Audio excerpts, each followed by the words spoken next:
Hello, everyone, and welcome to today's live stream. My name is Lauren Kruger. I'm today's host from IFMA. Thank you for joining us. While we wait for everyone to join us in the live stream, please drop us a line and be sure to tell us where you're from and say hello. I myself am joining from Stavanger, Norway, so hello to all. Before we get started, let's take a moment to go over the format for this webinar. Our panelists have prepared a discussion around the disruptive impact of hybrid work on CRE and FM. We will be taking questions throughout today's presentation, so be sure to leave them in the chat box and we'll get to them as time allows. So don't be shy, type in that question and we'll be sure to get to it when we're able to.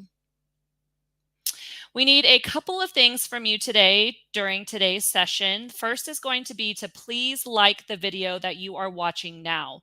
This helps us reach more FMs like you who can gain insight from this kind of great content that IFMA puts out.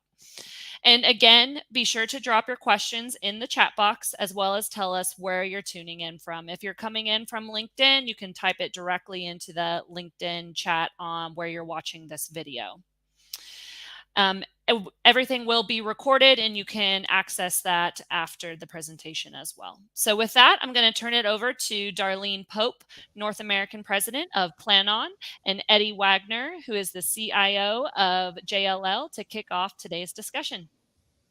Great. Thank you so much, Lauren. And welcome, Eddy. How are you doing today? I'm doing great. How are you? I'm awesome. I have been looking forward to this for a long time. So Eddy and I have been talking about getting together on a webinar to be a little disruptive. And I think today is going to be a great opportunity to do that. So our topic today is Who Moved My Cheese? The disruptive impact of hybrid work on CRE and FM.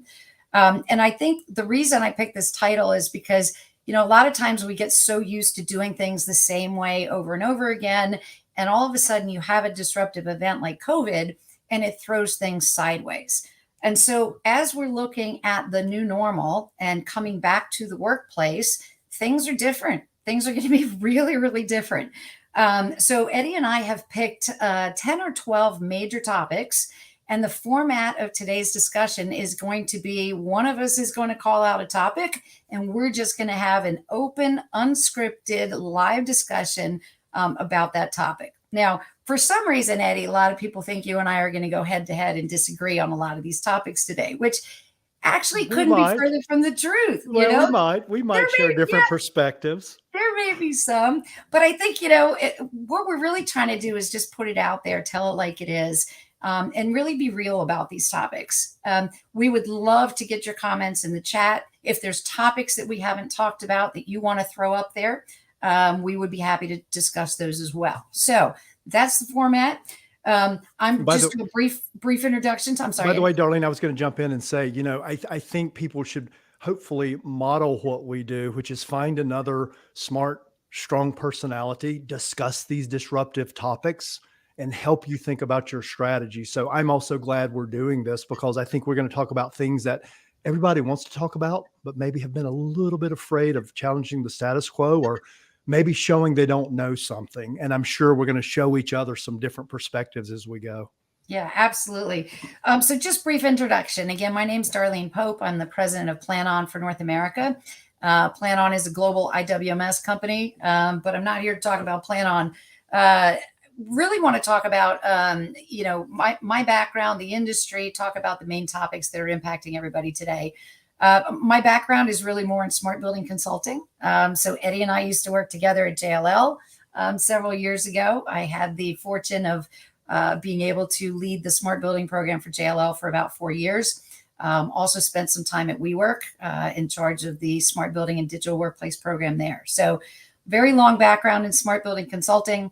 Eddy, do you want to do just a brief intro? Absolutely. Eddy Wagoner with JLL. I have been with JLL for a very long time. I started before we had any types of workplace technologies, and I've seen the evolution. And I'm not just like Darlene, I'm not going to talk about JLL. I'm going to talk about what we're seeing. I'm going to talk about what we're seeing and hearing from clients, what we're hearing from people who haven't outsourced their real estate to companies like JLL or companies like Plan On that are looking for their next step.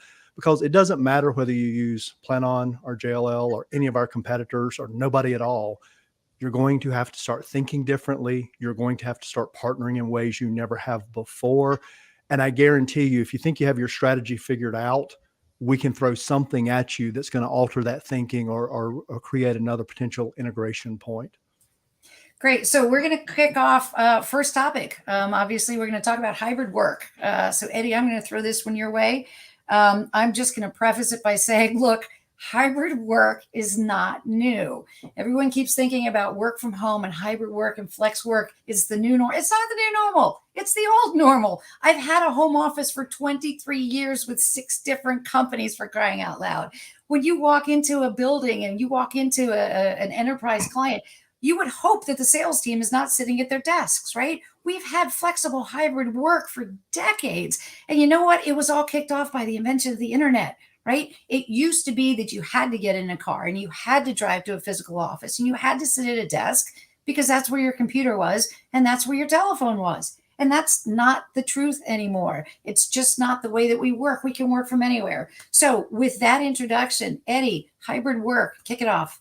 So we didn't practice or plan any of this. I didn't know what you were going to throw at me first, but this is going to almost seem like we planned this or scripted. I actually have a research report right in front of me that was just released that says essentially the same thing. Hybrid work has always been around for a lot of us. What's different is more companies are allowing it or integrating it. The stat in the report says pre-pandemic, almost 50% of companies didn't have a strategy around it, didn't allow it. Now there's only 11% of companies surveyed that said they're not going to have some type of hybrid strategy. So I think that's thought number one. Thought number two is one size doesn't fit all. And I actually did a LinkedIn post this morning on this very thing. I won't requote all the statistics, but we think about, I work from home, I work from the office. We're not talking about those third places. And we need to start thinking about people using those third places. And if we were to compare where Darlene works today and where Eddy works today and where all your other people work today, it's not a one size fits all. We could be in those different places at different times on the same day. And so how do you get the technology and the data to create the workplaces that we need when we decide we need to be there? And how do you make sure that when we do come in, we have a better experience, we understand the latest technology, we're integrated from an experience perspective across everything about being in that workplace, which is not always about just the real estate purview. I think that's one of the biggest changes. It's not about real estate anymore. It's about the people that use it. And the people in the space have a wider view and need than we in real estate have traditionally thought about. Well, and I think you hit the nail on the head when you said one size does not fit all. So, you hear in the news all the time that Tesla's requiring everybody to come back to work and Airbnb is saying nobody ever has to come back to work. And Goldman Sachs is doing this. And, you always hear about what everybody else is doing. And to your point, one size doesn't fit all. What really matters is what's best for your company and your workforce. And every job is going to be different. There are some jobs that require you to go on site. There are other jobs that never require you to go on site. So it's really, a mix, and you've got to figure out what works best for your particular company. So I think, Eddy, what are your thoughts in terms of everybody comparing themselves to everybody else and trying to get to that magic utilization number of 60%, 70%, 80%? I don't even know what it is. It's a lot of my career has been people saying, well, what do you hear from fill in the blank of big name client? Or what do you see that fill in the blank of big name competitor is doing? We as humans, we like to compare ourselves. Think about even in childhood, it's who gets the ribbon, who gets first place, all that stuff. We're taught to compare ourselves. I think the pandemic in some ways, it leveled the playing field. The best companies in the world and the worst companies in the world, if you will, are trying to figure out what's our go forward strategy. And I do think stop comparing yourselves to each other. Yes, we do have to see what others are doing and learn from that. But I think the future of hybrid is something different, bigger, more integrated than anybody has right now. And that's why I think this is not a one and done type thing. This requires a dynamic strategy So as things evolve, as we learn things, you can operate your digital workplace strategy at the speed of business. Yeah, well, what you said in terms of COVID level the playing field, right? I think if you look pre-COVID, so first of all, one of the things that I think is interesting is that everybody's trying to get back to a magic number of utilization post-COVID, but they never measured their utilization prior to COVID. So they have absolutely no baseline to compare against. So, a lot of the work that I've done in the past with corporate clients, one of the first things we would do is take a look at their existing utilization. And I can recall many years ago going back and doing utilization statistics of 42%, 38%, 54%, and trying to really help clients even at that time manage the use of their space in a more efficient manner. Do they need 10 million square feet of space, or do they only need 6 million square feet of space? So for the few that actually measured utilization prior to COVID, they have something at least to go against. But for the majority of companies out there, they have no idea what the utilization was prior to COVID. It's funny. I was going to say, Darlene, you're talking about, get it to 60%. You're talking about measurement. And this thought just hit my head. If we worked in the airline industry or the hotel industry and we said, ooh, let's get to 60%, we'd be bankrupt. Right. And think about those industries. And I get it. A seat on a plane is not the same as, a butt in the seat in an office. But the airlines use technology to figure out their utilization better. And, we can argue about getting that seat or potentially getting bumped or whatnot, but they use technology and data in a way to make their demand generation and their supply work much better. I think we need to take lessons from that as we're thinking about hybrid. But I've also got something to throw at you when we have a second on a different topic to get your perspective. Well, I'll tell you on that point in terms of measuring occupancy. So you also have to realize that commercial real estate owners measure occupancy differently than corporate, and they measure occupancy based on the percentage of leased space. So if they have 1 million square feet of space and they've leased out 900,000 square feet, they're 90% occupied, right? Whereas they don't really care how many people are physically coming into the space. All they care about is we are 90% occupied. Whereas I think in the next 2 to 3 to 5 years, that's going to start to play out in that if less people are coming back to that workplace, those tenants are going to ultimately need less space. When you're looking at your corporate owner occupiers, they've got a fixed portfolio. They've got a fixed 5 million square feet or 10 million square feet that they own. And I think that's really where they've got to take a look at, what do we do with all this excess space? What does our hybrid strategy look like? How do we adjust the workplace to support the people that need to come in? And back to your comment about, COVID was the game changer, right? Prior to COVID, employers did not trust employees to work from home because they felt that if I can't see them, they're not going to be working. And what COVID did was level that playing field to demonstrate that, guess what? Not only can people work hybrid, remote, from home, from hotels, wherever, they can not only do it, they can be happy and productive. And I agree with you that whole leveling the playing field is certainly something that the workplace will never be the same. The future of work will never be the past. And I think that people really need to sit up and realize that we've got to do things differently post-COVID than we ever did pre-COVID. And I was going to take us one direction on my topic, but you've inspired me to go in a different direction. And here's what inspired it. You said that owners and occupiers measure utilization differently. If an owner has it fully leased and nobody's coming in, well, hey, my building's fully occupied. Let me throw this at you. What about ESG?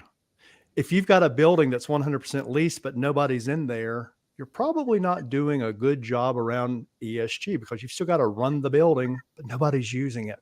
So talk a little bit about ESG. But do you? So that's a great question. So I think one of the biggest mistakes and biggest misses during COVID was that all the buildings continued to run, even though they were completely vacant, because either they didn't have the technology, They're still running on a time clock. The BMS is kicking on at 8 o'clock in the morning and kicking off at 5 o'clock in the afternoon.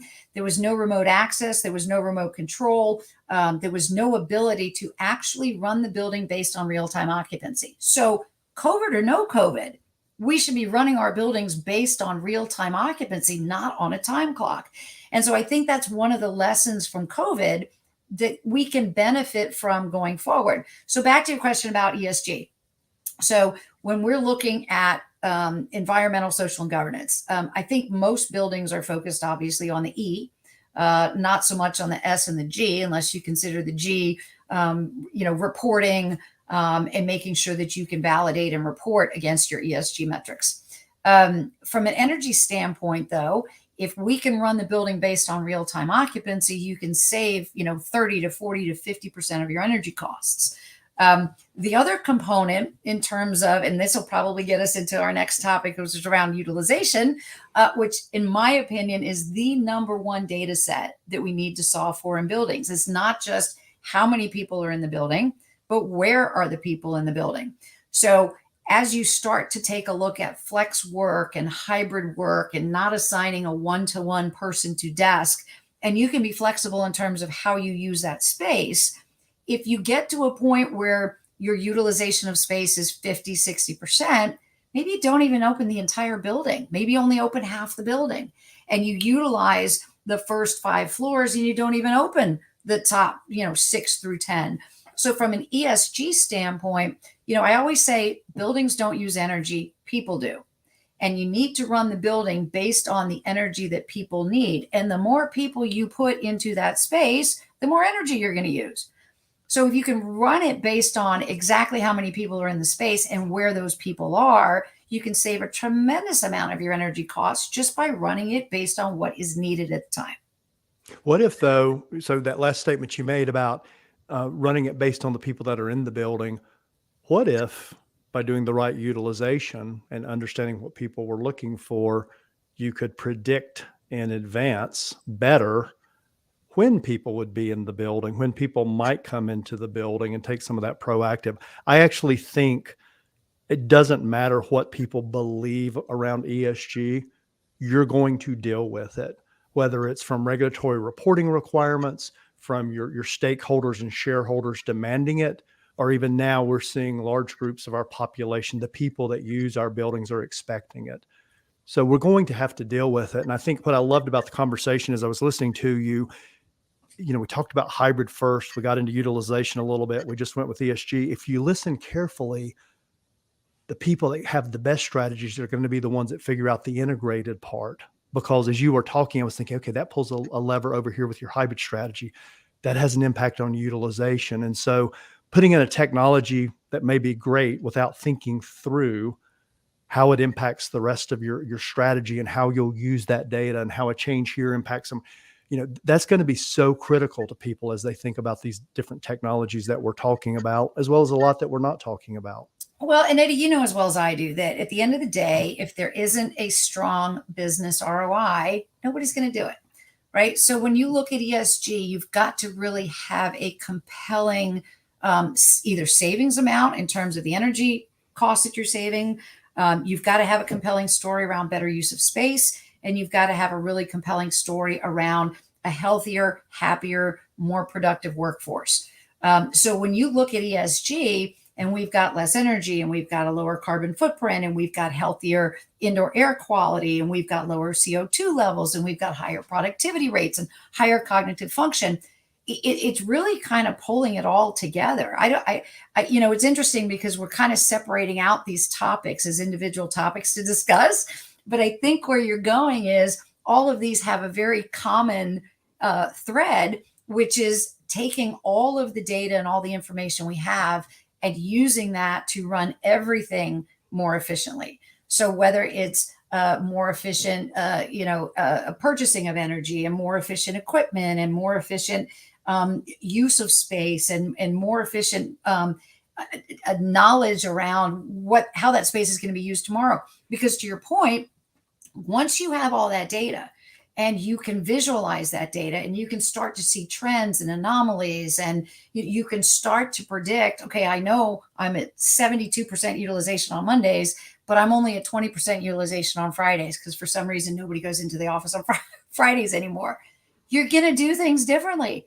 You're not going to open the whole building. You're going to order less chicken for the cafeteria. I mean, whatever the case may be. So I think what you're getting to is everything's tied together. That's right. And there's actually a question that came in the chat that I know we're going to get some of these later, but I think this is the perfect opportunity. Which is more effective, tech that anticipates occupancy or responds in real time to who's doing what and for how long? I actually think it's the one that anticipates. And you hit that a little bit. And where you talked about, the impact beyond, the minute you said that, it triggered in my head. Last week, I talked to the CIO of Otis Elevator and the things they can do with their smart technology, including, by the way, playing my ABBA playlist in the elevator when I get in. So watch for that next time we share an elevator. Or I also talked to Aramark's CIO, and you talked about the chicken. Well, what if through anticipation, they knew better how to order? They knew better that I might be in there. They already know my habits. And some people might say that's creepy, but you already get that through Amazon, through Absolutely. Uber Eats, through Instacart. They're already looking and trying to predict and trying to help you make decisions every day. And I think that's the big opportunity in workplace, is to take a lot of the really cool things we experience in our personal lives, bring that experience into the workplace. Absolutely. And my answer to that question would be both, because if you have the technology that's able to predict what's going to happen tomorrow, chances are you also have the technology that tells you exactly what's happening right now. And I think there's nothing more important than real-time data. I mean, we live on real-time data with every single, whether it's the stock market, whether it's banking, whether it's temperature, whether it's, I love to use the analogy of a GPS. And Eddy, what you said a minute ago, in terms of using the technology that we're used to in every other aspect of our life and applying it in the building, I think that's really where, to be honest with you, real estate seems to be light years behind the rest of the world. So for example, you walk into a shopping mall, download our app, Blue Dot Wayfinding to your favorite store, pushing you information about, this is on sale, that's on sale. You walk into an airport, download our app, Blue Dot Wayfinding to your gate. I remember the first time I flew into, I think it was Newark on United, and as we landed, I got a push notification from United that says, you're arriving at this gate, your next flight is departing from that gate, and I'm going to show you a map of how to get from one point to another. So take a look at GPS, because we all use this in our everyday lives. GPS is taking occupancy data, feeding it up to a digital floor plan, and showing you in real time, you're here, you're the blue dot, and occupancy up ahead is getting crowded. And guess what? Occupancy up ahead is stopping. And we're going to show you that in a yellow line and a red line up ahead, right? We use this every single day. But then you go into the office and people are like, I don't want to be tracked. I don't want people to know where I am. I don't, So the concept of using the technology outside the building and then not wanting to use it inside the building, to me, is mind blowing, right? And so, and by the way, too, and I looked down because you inspired a thought, and I actually had to Google something really fast. Think about this. And you said it, you go into a retailer or any building, and it's like, download our app, download our app, download our app. Think about this. And I just Googled this. Amazon has 6.3 million sellers. Imagine if every one of those sellers said, download our app, download our app. Amazon consolidates all of that to give you a seamless end-to-end experience. We know that technology is available. Why aren't we doing that in the workplace? And it goes exactly to what you talked about, GPS, what Absolutely. People are looking for, experience. I think there's a lot of opportunity. Location-based services. Can you imagine ordering an Uber and Uber doesn't know where you are? Right? So if you're sitting in a conference room and you need more coffee, pick up your phone, push a button, it knows where you are. If you want to adjust your temperature, pick up your phone, adjust your temperature, it knows where you are. If there's an emergency in the building, I mean, we're all walking around with an occupancy detection device in our hands, right? And we use it everywhere except when we go into the workplace. And I'm like, I don't want to be tracked. But here's maybe where we go a little, I've been waiting for this moment. I think our challenge, though, is it's not that people don't want to be tracked. I will let myself be tracked when I perceive I'm getting a benefit. Absolutely. And if you look at things playing out where old school managers are saying everybody has to be back in the office, you can't be productive if you're not back in the office. They're taking that same approach. I'm going to track you so I can do X. We're not telling people why it's to their benefit if they will let us track them in the workplace and what they're going to receive because of it. And by the way, how we will use the data and how we will not use the data. And I think we have to start services. That's right. And we have to start being more open and honest with people about how we're going to use it and share with them the benefit they get, not just the benefit the corporation gets. You know what? And if there's an emergency in a building, you darn well better believe I want somebody to know where I am. Right? Yes. I want them to be able to find me. But, a lot of times, and Eddy, I know that you're asked to speak on the future of work as well. And I never like talking about the future of work because I think that gives people an excuse to procrastinate. Well, that's not going to happen until the future. So if we talk about the now of work and what we need to think about in terms of, again, the disruption that COVID and hybrid work has caused to CRE and FM. And the way that we need to design and operate our buildings in the future, and this concept of not being tracked and location-based services. I would say if you want to see how we need to design the workplace of the future, it's take a look at the way that our kids live, right? Everything is app driven. Everything is real-time data. And there's one image that I want to show just to give you an example of the way that our kids work, right, and live. So I have 2 college-age boys, and I'm going to show you a picture, and then I'm going to describe to you what this picture is. So I'm hoping you guys can see this. Does that show up or not? There it is. When you put it in front of your face, I can see it. So this is a map of the East Coast from Northern Virginia down to Myrtle Beach, and I'm hoping that shows up. Okay. The reason I'm showing this is because when I took my son down to college, for orientation, it was the day before Senior Beach Week. And Senior Beach Week is when all the seniors from Northern Virginia drive 95 South down to Myrtle Beach, and they stay at Myrtle Beach for a week. And we happened to be there the day before this started. So Saturday morning, I asked my son, when are all your friends getting here? And he didn't call anybody. He didn't text anybody. He opened up his app, and this is what he showed me. And this is the location of every single one of his friends on 95 real time. Location-based services, because it added value to them. And that's how they live, right? So think about all the benefits of location-based services. It's not just occupancy badge swipe data. Here's how many people badged in today. It is person by person, location by location, desk by desk, room by room. Eddy, you mentioned earlier, when you book a seat on an airline, you pull up a digital floor plan and you click and you say, I want to sit here. And the airline has that data, and they can optimize the use of their space because they have data around how people use their space. That's right. And by the way, there's even websites, Seat Guru as an example, that will tell you, hey, that's a bad seat, pick this one instead. What if there's that transparency around the workplace? And hear me out here. This side of the building gets really hot in the afternoon. I would avoid that side of the building. This side, you better bring a sweater. There's people that would avoid that side. There's little things that we know that from a location-based perspective and user inputs and thinking about experience, we could radically change the experience people are having in the workplace just with being a little more sharing, a little more thought-provoking, a little bit more integrated in the way we approach our technology and data. Well, even looking and going back to real-time data. So if you were able to take that digital floor plan and feed that temperature data to the digital floor plan to be able to show the occupants of the building, this is a warm zone, this is a cool zone. It's going to be 72, 74 degrees over here. It's 68 over here, which means all the women are going to sit in this side of the building and all the men are going to go to the other side. But using the information to add value to the occupants. So from a CRE and FM standpoint, I think it's really critical to take a look at what real-time data do we have?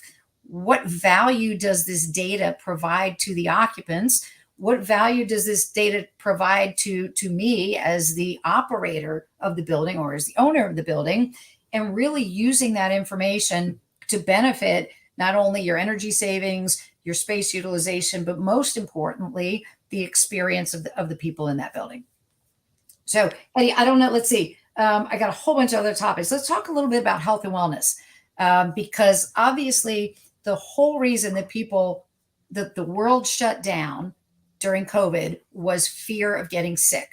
And so, what do we need to do differently in the workplace to ensure that we have a healthy workplace that people can come back to? Well, that's, we could do a whole session on that because, health and wellness is a bigger, broader topic than just you originally think when you think of those two words. It's what the pandemic taught us around, ooh, I don't really want to touch that. So we're seeing a lot of new touchless technology, and we keep both throwing our phones up. There's things you can do with your phone to wave so you don't have to touch or whatnot to get services from different locations. So how are we thinking about that? There's the, oh, wow, who sat here last? And was it really cleaned the way things should be cleaned now? So using technology to understand your favorite thing, utilization. Did somebody use that desk? How do we tell the janitorial team this desk needs attention because it was used? How do we monitor? How do we manage it? By the way, that's also an efficiency play. If we can tell the janitorial companies where to focus and where they can ignore because nobody used that space in this new world. But I also think it goes even beyond that.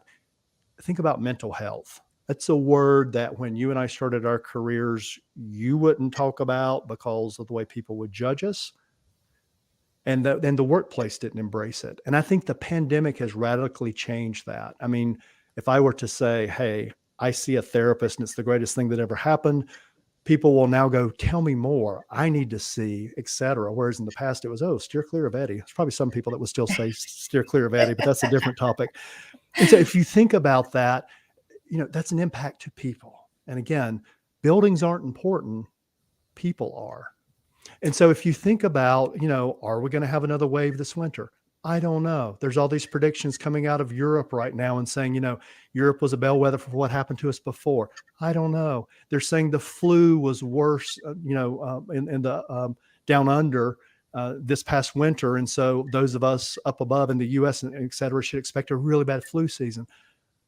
How do we have the technology and the data to be able to understand trends, to be prepared if, let's say, we have another slight wave? How do we pivot a little bit for people who do need to come into the workplace, like our factory workers, the people that work in food establishments?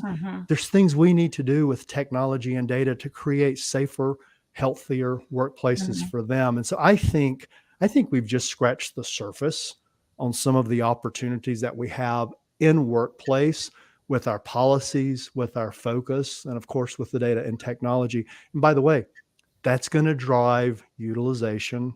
That's going to drive hybrid. That's going to drive experience. That common thread we keep talking about around integration just gets bigger and bigger and bigger. Well, also when you look at, the benefit and the value of indoor air quality, it isn't just a matter of saying that we've got more fresh air that we're bringing in. What about the transparency of the data to the occupants? Not only being able to collect that information, but being able to share that information so that the employees that are coming back to the workplace know that my desk has been cleaned. They know that the indoor air quality is good or excellent.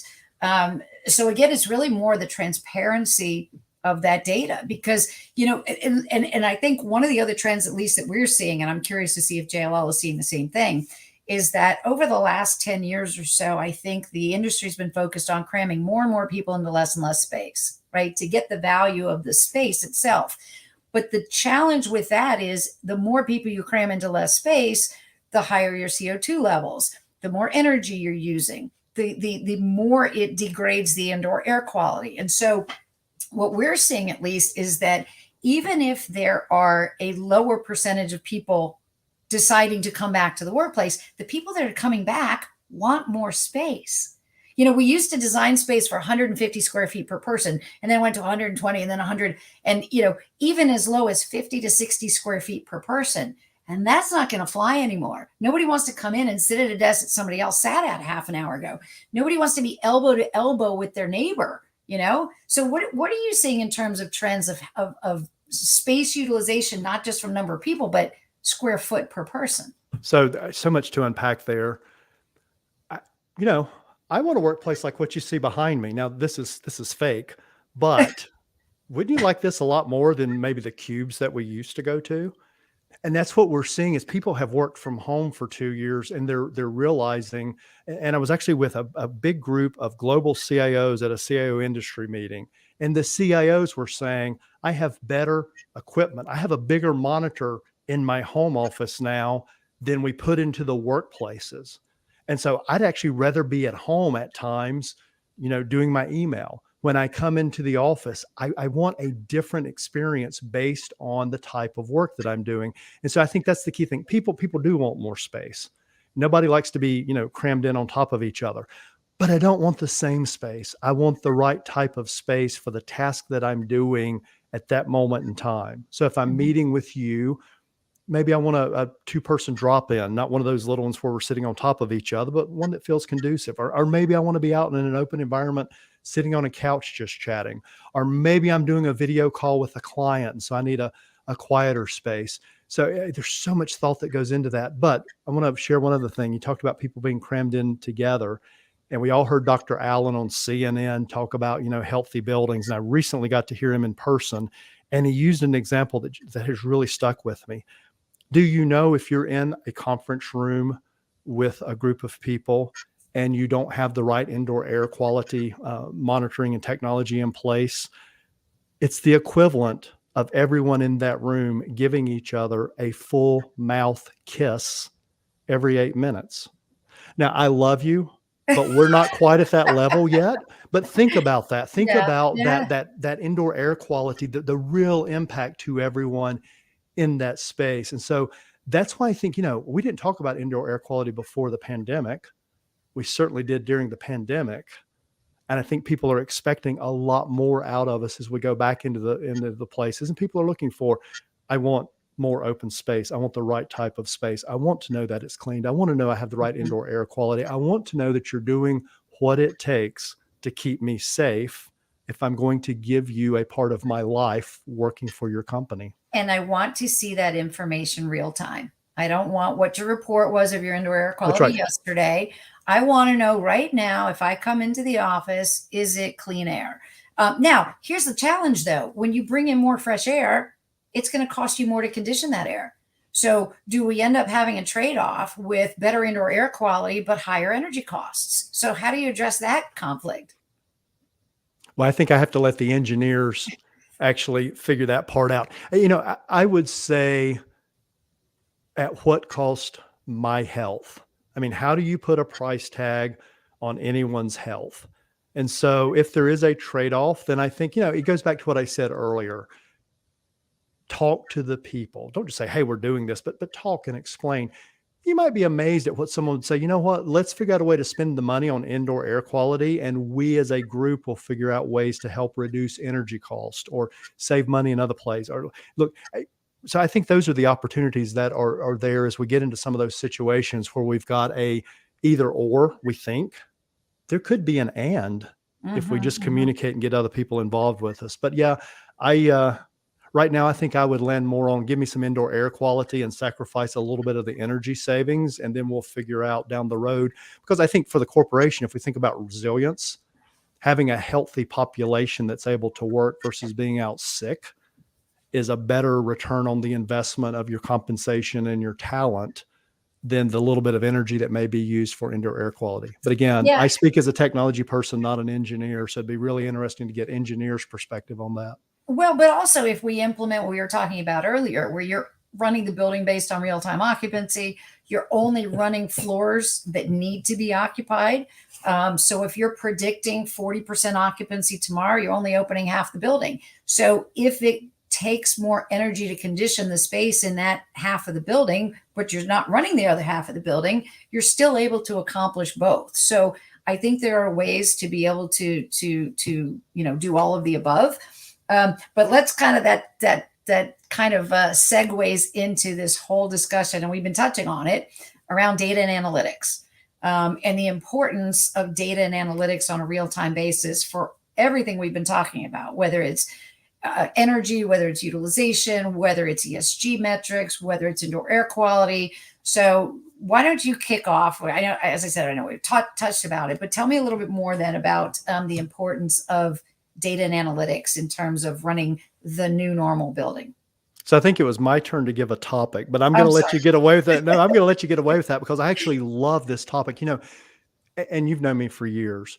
I have been saying we need better BI. We need to better use our data in the real estate space, in the workplace than we have. It's historically been, can I have the reports of where we are actuals to budget from last month? And it's like you said earlier, that real-time data. And so I think from a BI and data perspective, I think a lot of times real estate teams have gone after every piece of data for fear of what they might miss or what they might not know. And I think what we have to do is become much more disciplined about that within JLL. I said I wasn't going to mention JLL a lot, but I'll give one proof statement example. We learned that we, as a historic industry and company, don't really know data. We brought in external data professionals. We can teach them real estate. They can teach us about data. That's game changing. That's game changing when people come in and say, hey, there's a different way of looking at it. Hey, you're talking about experience. Your real estate data is just a small part of the data that you need to analyze what's going on and to deliver those better experiences for people. And so I think we are just starting to scratch the surface of data and analytics. But I also think we have to challenge ourselves to get out of that historic. Here's the financial report from last month. Let's review that. Get more into real time. And by the way, real time can be a little messy. Think about your own bank account. When you go and look and you see the balance, and people may be going, my balance better be right when I check. Well, what about the checks that you wrote that haven't cleared? What about the charge that you just did that hasn't gone through the system yet? The bank's telling you the best that they know based on what they know, but you got to keep up a little bit more. I spent $100 today. We got to do the same thing in workplace. We've got to be okay with looking at something and knowing it's close enough. And sometimes close enough is good enough when you're doing real time to make those decisions. And so I think that's the next big change that we as real estate people need to train ourselves and train our people to do, is think bigger, think faster, think more targeted, and be okay sometimes with good enough. Well, I always say that data overcomes the I don't know factor, right? And so if you're asking yourself, how many people are in my building right now? I don't know. What are my energy costs going to be this month? I don't know. What is my indoor air quality right now? I don't know. And you get to a point where you realize you don't have the information you need to run your building. So I think that data is really the ability to say, I know the answer to that question, whether it's a good answer or a bad answer. At least I have the data and I have the information to understand what's really happening.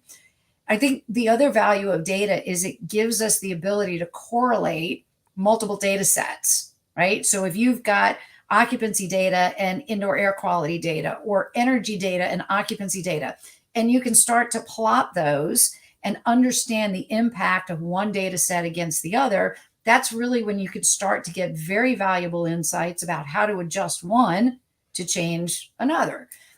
Or, as we mentioned a little bit earlier, the ability to start to predict what's going to happen tomorrow or next week or next month or even potentially next year. So when you're starting to put together budgets and when you try to understand your workplace strategy and when you realize that your utilization is only at 42%.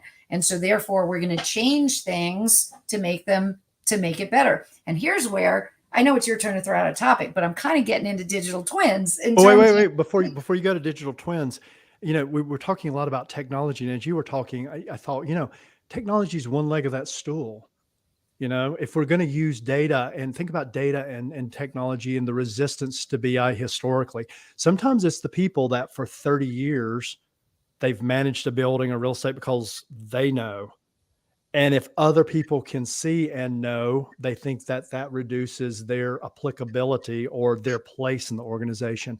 And it may change it, but there's a whole new set of skills. We need that experience. There's a whole new set of opportunities. And so even as we're talking about data and BI, just bringing better practices in there doesn't solve the problem if you're not willing to go back and rewrite your processes and upskill and retrain people and bring in new talent. So you're going to hit digital twins. And I'm ready for that one, because I think I just opened a door for that one, because talk about upskilling and opportunities. So go. Well, but before we go there, to your point, there's terabytes of data coming out of our buildings every day. There's terabytes of data surrounding our lives, right? So if you can take that data and visualize the data in a simple manner, like I said, like a GPS, right? It's a very simple, nobody had to teach me how to use Google Maps, right? Nobody had to teach me how to use the United app.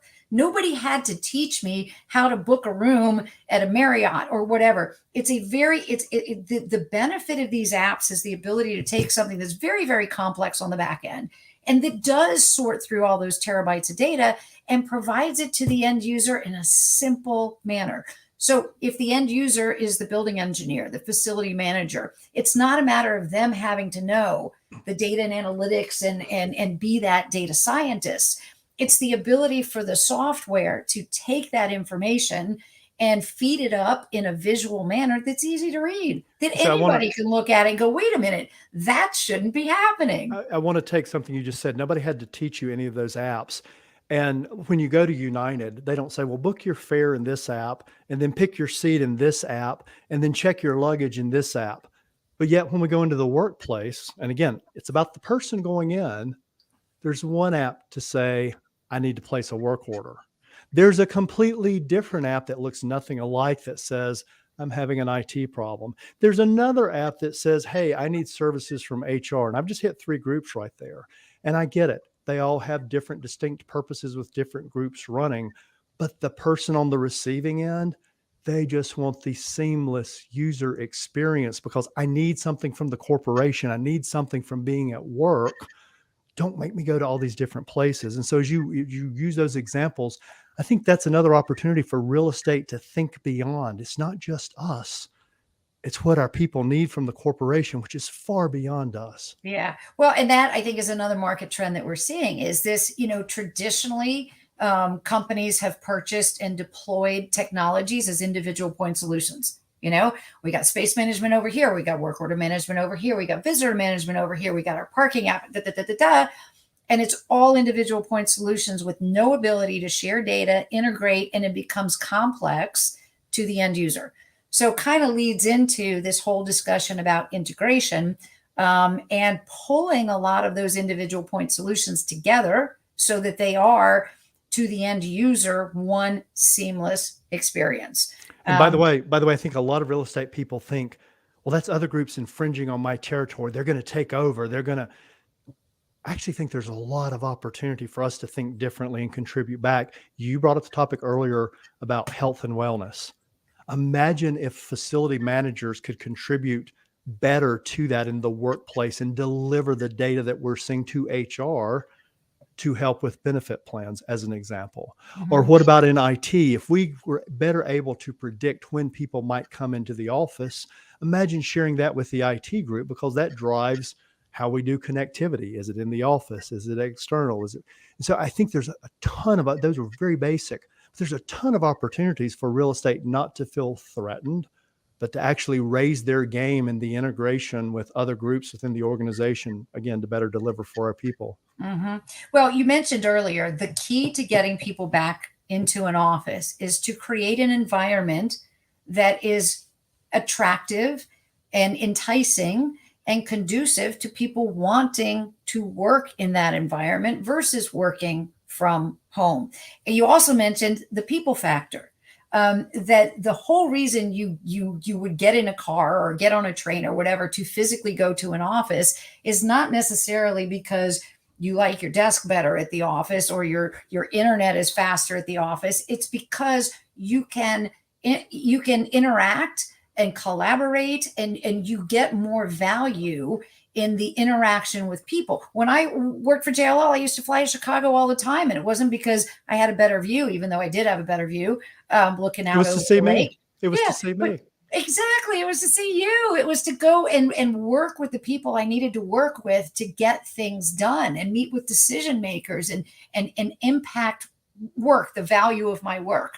And so I think, I think we're going to get to this kind of bandwagon where the more people that are going back to the office, the more people continue to go back to the office. And I think it's just going to continue to trickle up because we do need that social interaction. We do need that collaboration. Now, by the way, there are people we're finding in research that, depending on parts of the world or personal situations, they choose to go into the office to work because they actually have a better setup, or they may have better connectivity.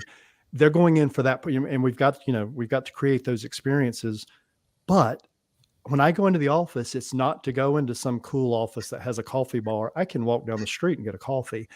It's because when I go into the office and walk into that coffee bar, what if I see you, or what if I see another person? It's that, you're right. It's that camaraderie. It's that I've been surprised at the number of just, spontaneous hugs people give each other after not seeing each other for 2 years. But it's that human connection. And the other thing that I've noticed is, and a group of CIOs were talking about this the other day. So CIOs are pretty adept at technology, but when we get together in person, and it was a big group, there were about 20 of us at a table, we actually talked about how the conversation was better around the table, and we were saying things to each other we might not would have said in a virtual meeting. And so we have to have both, but we've got to have the right mix of both, and we've got to facilitate it so that when people choose which method to use, they get the best seamless experience. Right. And it's not just, I don't know about you, but Teams meetings are great. But there's nothing that compares to that in-person interaction. And to your point, as soon as you're on a Teams call and somebody goes, do you mind if I record this meeting? And as soon as that happens, you're like, okay, wait a minute. Now I have to be careful about what I say. But no, I think that all goes into the human factor of getting back to work. And I'm gonna challenge one thing back. I've been waiting. We're not like, which we never really do, but you just gave the example of in person, and I agree. There's a time and a place, but think what we're doing right now would not be possible in person. If you think about our audience from all over the world, so many of them may not have travel budgets that would allow them to fly globally to one place for a 1-hour meeting. You and I have schedules today where we're running around. Virtual was the right place for this. This would not have been possible 5-10 years ago. And so again, physical is not going away until we go into the matrix. And even then, there's a place our bodies need to be in the physical world. You are going to have the physical office, the physical world. It's the right integration between all of these capabilities with technology like this, so that we can have flexibility, we can have choice, we can bring our best selves, whether I'm coming at you through a camera or I'm coming at you through the hallway saying, oh my God, Darlene, I can't believe, you're here. Let's go get a coffee together and have a chat. Yeah. Well, and I think, the impact on CRE and FM is that you do have to think differently about the purpose of the workplace, the purpose of the building, and what are the things that we need to do differently in that workplace, in that office, in that building to make sure that it's conducive to people coming back to work and having those interactions. And I agree with you. It's going to be a different look and feel. It's going to be different expectations for the technologies, the same amenities and convenience and comfort that they have at home. My house is fully automated, right? I can say, Alexa, turn on country music. Alexa, close the garage door. Alexa, set my temperature to 71 degrees. Alexa, do da. When I'm at home, I can have my environment respond to my real-time needs. When I go into an office, I got to turn a light on. I got to adjust temperature manually. When I go to a hotel, we were just doing a lot of traveling lately. I can't remember which conference recently. I guess it was IFMA, where there were probably 17 different light switches in my hotel room that I had to physically go around and turn off for me to leave the room. And I'm like, that is such a simple application of technology to, if I'm not in the room, first of all, turn off all the lights. Secondly, if I am in the room, don't knock on the door and tell me you're housekeeping. I mean, just, simple little experience things that can change the entire way that you look at that envorment. But not all of us get the penthouse like you do, Darlene. So, that 17 light switches, not quite yet. Working on that. All right. What have we not touched on? So much. I know we're getting toward the end of time, and there's so many topics we could talk about. We'll have to see if IFMA will invite us back to, like a good boxing match, round two, or because I do have one more to throw at you. I want to get your insight on this because a lot of people are talking about the metaverse, right? And what is the impact of the metaverse on real estate and FM? So where do you see that coming in?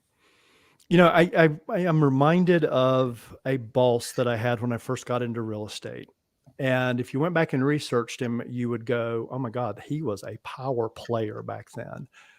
And he told me that he was not going to buy a computer for me. This was one of those old IBM original, monitors and CPUs, because I could do what I needed to do on the accounting paper. And quote, there would never be a day where everyone would have a computer.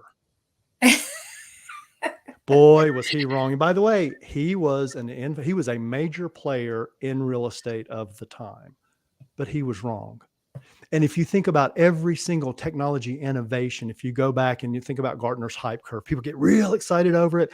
Oh, this is a little more work. This is not quite what I think. They get a little disillusioned, and then it comes out and it's different. It's better than what we had before, but it's nothing like what we originally envisioned.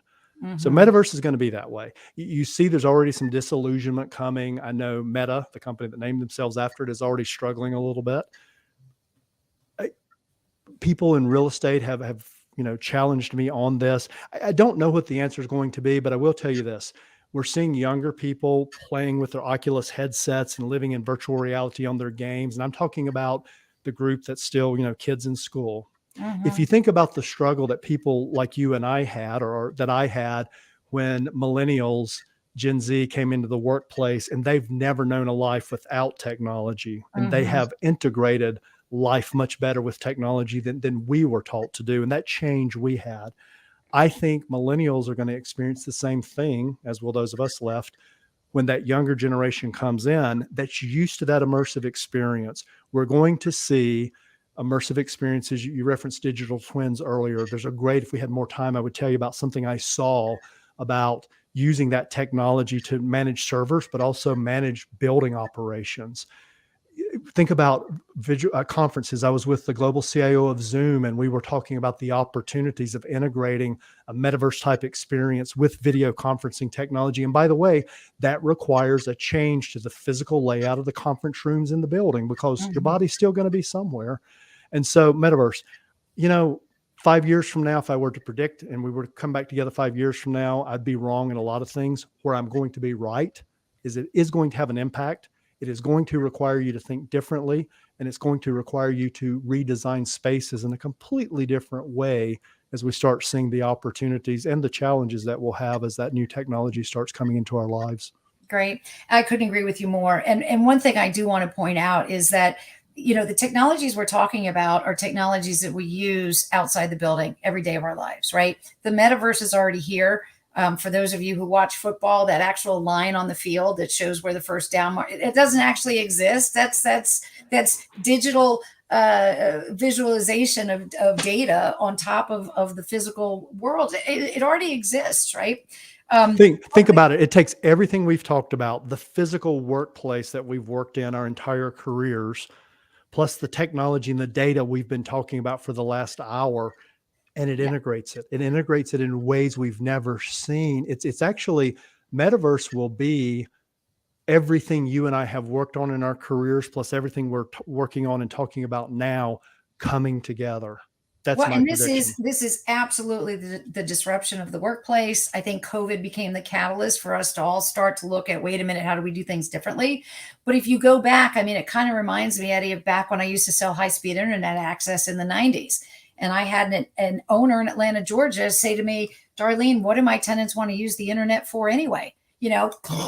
So take what we're saying to heart. The technologies we're talking about, the trends that we're talking about, the future of work that we're talking about is real. And you can either choose to embrace it now and be one of the leaders in terms of application of technology and data and analytics and automation in your buildings, or you can be one of the laggards that ends up, quite frankly, being in the back of the pack.